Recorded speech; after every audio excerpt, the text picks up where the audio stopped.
Jadi bagus nggak telurnya? Tadi Bagus nanti. Hah? Betul lah, Mama. Iya. Jadi pembuktian ayam itu tetap harus di gelanggang besar. Kenapa harus di gelanggang besar? Karena di situ yang kelihatan. Jadi kalau ayam bagus itu pasti taruhannya bagus dan pasti bermain lawannya juga bagus, baru bisa ketahuan ayam itu bagus. Kalau ayam itu bagus, jumpa ayam pinggiran yang biasa-biasa, ya itu bukan pembuktian namanya. Jadi ayam bagus itu mesti ketemu musuh yang bagus. Dan kalau ayam bagus itu pasti di gelanggang besar, udah itu taruhannya besar. Saya bawa cerita misalnya Yokere sama Black Swan. Yokere itu sama Hongdam itu, Yokere itu sama Hongdam sama Black Swan itu bisa begitu terkenal. Kenapa? Karena mainnya taruhannya besar, udah itu di gelanggang terbesar. Itu namanya pembuktian. Ayam yang menang, anak-anakannya banyak yang beli. Ayam yang kalah, waktu itu Yokere menang, Hongdam kalah, Black Swan ini kalah. Tapi anak-anak dari ayam kedua ini tetap digemari. Malah yang paling banyak laku itu anak ayam yang kalah, yang Hongdam. Termasuk saya banyak pakai ayam Hongdam, anakan Hongdam dari Mr. Bird. Jadi bukan ayam kosen tidak bagus, Yokere bagus, tapi orang lebih suka di lock brakotnya gitu. Jadi pembuktian ayam bagus itu harus di gelanggang besar. Kita jangan bodoh-bodohin orang bilang gelanggang besar itu bukan tempat pembuktian ayam bagus. Jadi satu contoh. Apa mungkin Yokere sama Hongdam yang taruhannya besar itu main di gelanggang kecil? Nggak mungkin. Ayam harganya yang sudah miliaran, ratusan juta itu nggak mungkin main di gelanggang biasa-biasa lagi. Jadi stop lah, berhentilah bodoh-bodohi orang. Jadi teman-teman, kalau ayam bagus itu tetap pembuktiannya di gelanggang besar. Musuhnya itu harus ayam sama-sama ayam juara dan taruhannya juga besar. Jadi satu contoh lagi, Valentino Rossi, pembalap MotoGP itu, nggak mungkin dia ikut balapan liaran yang di kampung-kampung ini, nggak mungkin. Pemain bola Cristiano Ronaldo itu nggak mungkin dia bermain di Liga Indonesia ini, nggak mungkin, nggak mau dia, nggak level dia, dan bayarannya nggak cukup untuk bermain di divisi Indonesia, bayarannya nggak cukup. Jadi kalau pemain besar pasti di stadium besar dan bayarannya juga besar. Begitu juga ayam. Jadi kalau ayam cantik, ayam bagus, pasti ketemunya di gelanggang besar, juga ketemu ayam bagus.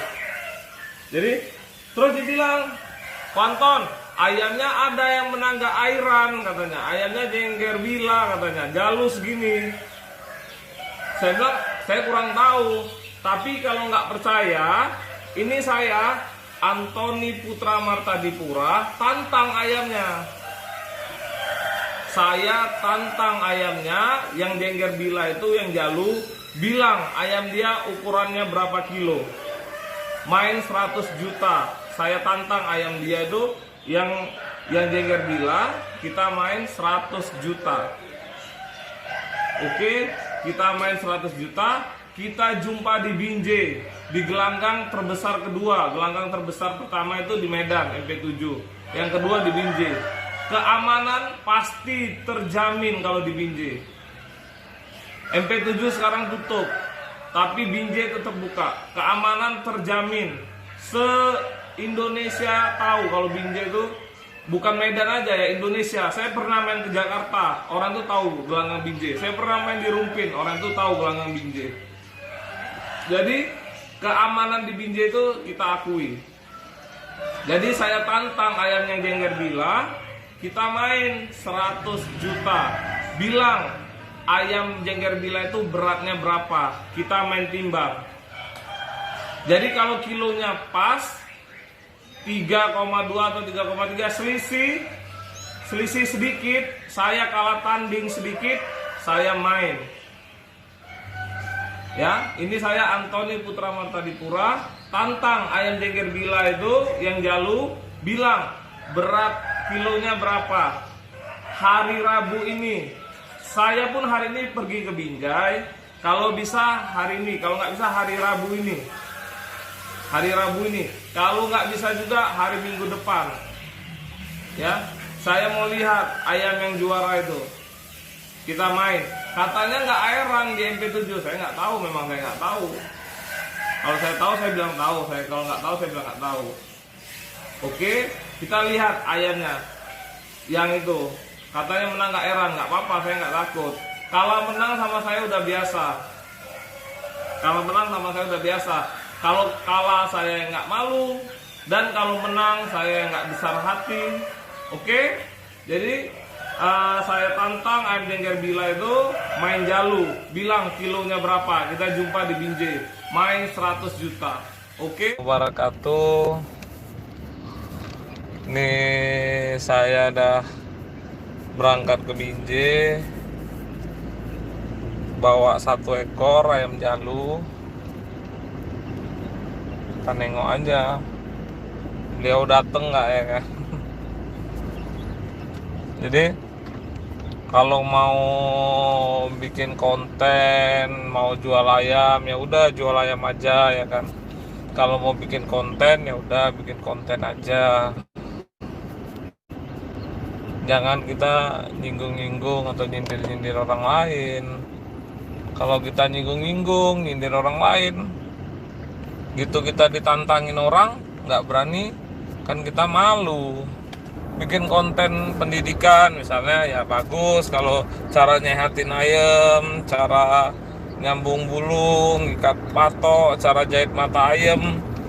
Kemarin saya udah bikin konten cara menjahit mata ayam yang merem terkena pukulan musuh, tapi langsung lah YouTube saya diblokir gitu.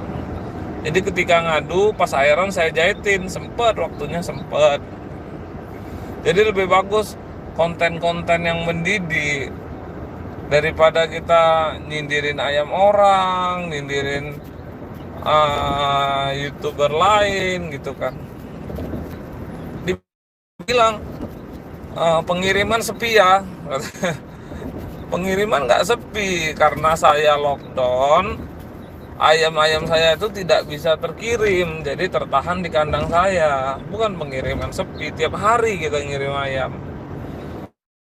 Jadi kalau dengan pesawat itu kadang ada provinsi yang belum buka yang nggak bisa kita kirim, ayamnya stay di kandang, tetap kita rawatin gitu. Bukan pengiriman sepi. Alhamdulillah semenjak musim corona ini malah penjualannya makin meningkat, makin naik. Nggak tahu entah kenapa. Mungkin karena orang tetap berdiam di rumah, nggak bisa kerja, jadi di rumah pada bosen kan. Jadi jadi ngerawatin ayam aja semua gitu. Memang pemain tengah, pemain besar. Jangankan di Indonesia, di daerah kita sendiri di Sumatera Utara pasti kenal orang gitu kan. Pemain besar itu sama pemain besar yang lainnya pasti kenal. Gitu. Kalau saya di MP7 itu duduk nomor 42 bangku VIP. Di situ kalau cari saya tuh di MP7 tuh di bangku 42 VIP. Itu kursi memang untuk saya. Gitu. Udah itu kalau di Binjai saya duduk di kursi nomor 11. Kursinya sama VIP juga, karena yang di depan itu nggak sampai 42. Yang ada kalau di Binjai 42 itu sukanya itu bukan VIP, lantai 2, lantai 3, lantai 4. Itu ada 4 lantai kalau di Binjai. Jadi kalau 40-an itu di lantai 2 atau nggak di lantai 3 gitu. Jadi saya di VIP dipilihin nomor 11 gitu. Makanya kalau kita Kalau kita baru belajar main ayam mungkin kan, baru belajar mau jualan ayam, udah kita jadi diri kita sendiri aja, nggak usah nyinggung-nyinggung orang, nyindir-nyindirin orang, udah jadi diri sendiri aja gitu.